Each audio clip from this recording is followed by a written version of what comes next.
무식해서 그런 거지. 지 행동의 결과를 예상하지 못한 거지, 객관적으로. 자기는 완벽했을 거라고 생각해. 그러니까 그렇게 캐리어도 왔다 갔다 하면서 큰 캐리어를 바꿔가지고 갔다고 그러잖아요. 그게 중요한 게 아니야, 이 친구야. 자기 머릿속에서도 완벽했던 것 같아, 잡히기 전까지. 근데 뭐 그런 게 어딨어, 바로 잡혔는데. 안녕하세요, 법사이다 박준광 변호사입니다. 형사 전문 변호사로 10년째 활동하고 있습니다. 신신당은 캐리어를 끌고 택시를 탔다라고 하는데, 이제 범죄자 입장에서 상식적으로 이게 말이 될까요? 상식적으로 말이 안 되는 일을 한 거죠. 택시기사 아저씨들은 맨날 이제 보는 손님들이 캐리어 끌고 다니는 손님이란 말이에요. 캐리어 드는 것만 봐도 저 캐리어가 얼마나 무거운지 느낌이 오겠죠. 여기에 옷이 들어가 있는지, 아니면 무거운 무언가가 들어가 있는지, 덩어리가 들어가 있는지 느낌이 올 거란 말이에요. 경험이 워낙 많으니까. 근데 이제 그런 캐리어를 끌고 택시를 탔는데 내리는 곳이 필수피야.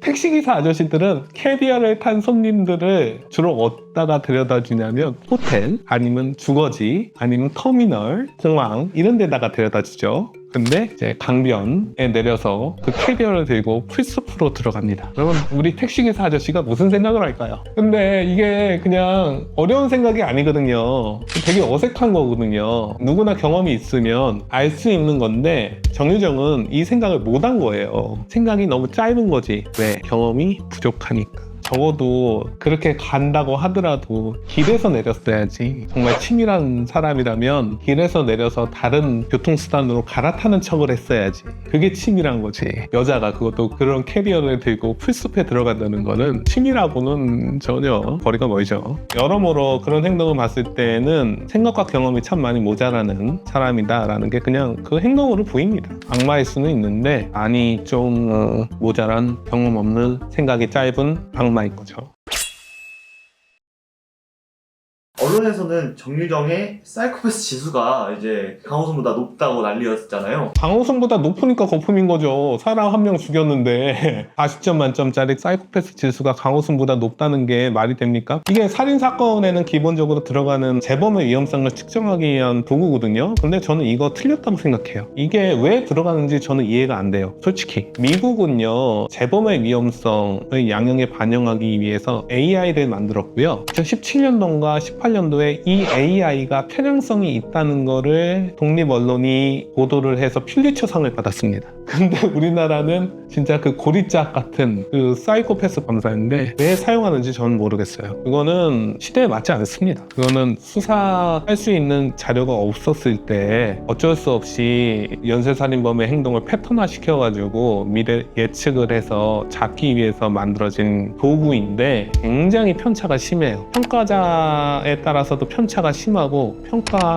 방식 자체도 그걸 알게 되면 맞나 싶을 정도로 굉장히 헐거운 검사입니다. 이걸 가지고 뭐 그냥 이거는 가십인 것 같아요. 우리가 일반적으로 하는 심리검사가 아닙니다. 우리가 일반적으로 스스로 채점하잖아요. 이거는 대담자가 점수를 매기는 거예요. 0, 1, 2로 점수를 매기는 거고요. 20개 항목에 대해서. 그리고 20개 항목이 그렇게 납득이 되지 않아요. 그리고 가장 큰 문제점이 뭔지 아세요? 대조군이 없어요. 대조군이라는 거는 평범한 사람이 여기서 몇 점이 나오겠는가라는 거예요. 평범한 사람이 이 검사를 했을 때 몇 점 정도 나오는가라고 했을 때 대조군이 없는 검사예요. 대조군이 없는 검사는 과학적으로 의미가 없다는 거 아시죠? 과학적으로 전혀 사용할 수 없는 종류의 검사입니다. 왜냐하면 편차라는 게 없어요. 대조군이 없기 때문에. 그럼 정상 범위는 뭔데요? 정상이 없어요. 자기네들 그냥 뇌피셜인 거예요, 사실. 그냥 검사 자체가 뇌피셜이에요. 근거가 없는 검사입니다, 제가 봤을 때는. 근데 이거는 왜 하는 건지 잘 이해가 안 돼요. 정유정은 근데 개인적으로 그거랑 거리가 멀다고 느끼거든요. 예, 거리가 저도 멀다고 듣고. 그러면은 변호사님께서는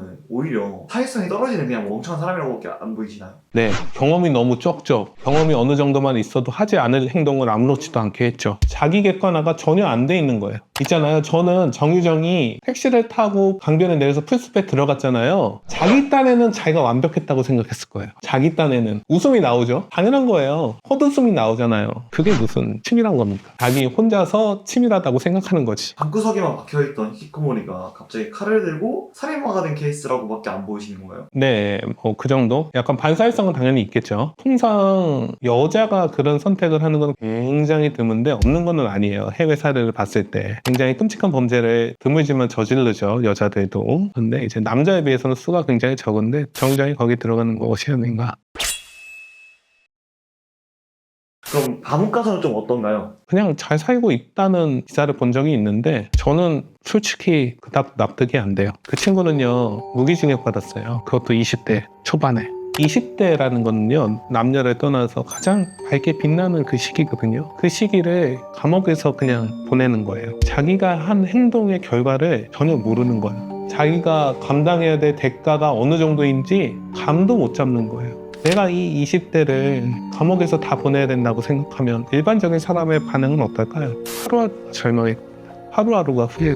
20대는 그 시기 자체만으로 빛나요. 근데 그 시기를 스스로 구렁텅이에 넣어버렸잖아요. 근데 어떻게 냉정할 수 있어요? 어떻게 아무렇지도 않을 수 있어요? 아무렇지도 않은 사람은 자기가 뭘 버린지 모르는 사람이 아무렇지도 않은 거예요. 그게 정말 아무렇지도 않으려면요, 반대로 생각해보면 굉장히 불행했던 사람일 수도 있습니다. 그닥 그렇게 행복해져 본 적이 없고 기뻐 본 적이 없고 20대에 반짝이는 시절에 스스로 그 반짝임을 누려보지를 못한 거죠. 그 반짝임을 누려봤으면 그런 행동을 했을까요? 나가서 놀고 있지, 잘 꾸미고 돌아다니기만 해도 한창 즐거운 나이인데, 세상에 볼 게 얼마나 많은데 그 나이 때에는. 그리고 그렇게 돌아다니면 와가지고 저 번호 좀 알려주세요 하는 친구들도 얼마나 많은데, 그렇게 해서 행복한 기억이 있다면 그 친구가 그런 행동을 했을까요? 최소한 이은혜도 즐길 거 즐기다 가는데 그래요. 이 하다못해 이은혜도 놀다 보니까 그렇게 된 거잖아요. 근데 그 친구는 그게 아니라고.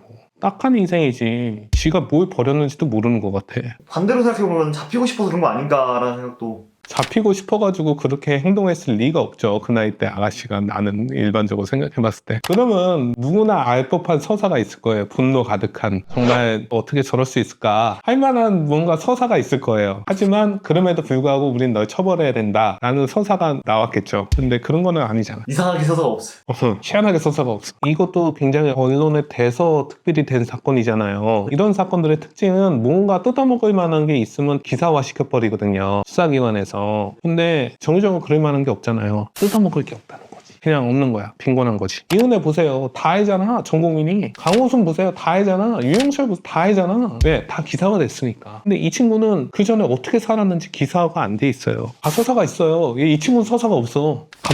갑툭튀 살인자. 자기 머릿속에서 자기는 완벽한 살인자야. 살인을 한번 해볼까? 반사회적 성향이 있고. 근데 이런 것들이 사회생활하면서 이러면 처맞는구나, 이러면 도저히 내가 빠져나갈 수가 없구나. 있잖아요, 우리나라 범죄율이요, 2008년 이후에 피지컬한 범죄의 비율이 기하급수적으로 줄어듭니다. 살인사건을 비롯해서. 왜요? CCTV하고 스마트폰 때문에 그래요. 자기가 이 행동을 하고 걸릴 수 있다는 걸 알게 되면요, 사람들은 그 행동을 안 저질러요. 억제가 된다고요. 그래서 우리나라는 선진국에서도 가장 안전한 나라에 속하는 나라가 됐습니다. 유럽의 다른 나라 비교해보세요. 영국, 프랑스, 미국, 아주 안전한 나라라고 생각하시면 그쪽에 가서 사셔도 될 것 같고, 그렇게 해서 우리나라 굉장히 안전한 나라가 됐는데, 우리나라 다들 놀라잖아요. 컴퓨터 위에 놔도 안 훔쳐가고 지갑도 안 훔쳐가고. 왜 안 훔쳐가요? 그거 훔치면 당연히 걸린다는 거 누구나 다 알거든요. 그거 모르는 거야. 지 혼자 모르는 거야.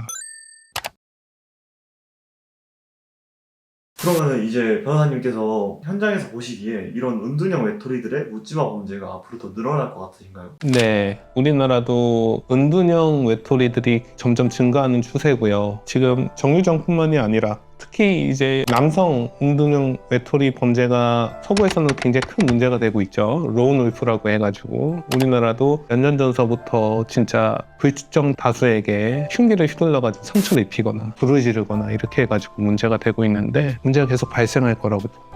그래서 안타까운 거죠. 은둔형 외톨이를 줄일 수 있는 사회적 시스템이 좀 필요한 것 같아요. 이런 젊은이들이 사회에 나오지 못하고 계속 방 안에 있는 이유를 하나씩 제거를 해서 조금씩 사회에 참여를 하고 사회생활을 하고 자기 스스로 자립할 수 있는 것까지 나아가야 되는데, 지금 우리나라 초입에 있거든요. 일본 같은 경우는 이미 5, 60대 은둔형 외톨이 문제가 심각하게 대두되고 있죠. 우리나라도 20, 30년 지나면 그렇게 될 거예요. 4, 50만 된다고 하니까 그 정도 된다고 해도 전혀 이상할 게 없고, 사실은 이분들이 다시 정상적으로 사회에 돌아올 수 있도록 할 수 있는 시스템이 있었으면 좋겠어요. 그럼 이제 마지막으로 우리 이웃에 숨어 있을지도 모르는 또 다른 정유정들 우리가 미리 알아채고 피할 방법은 없을까요? 비극이죠. 비극이에요.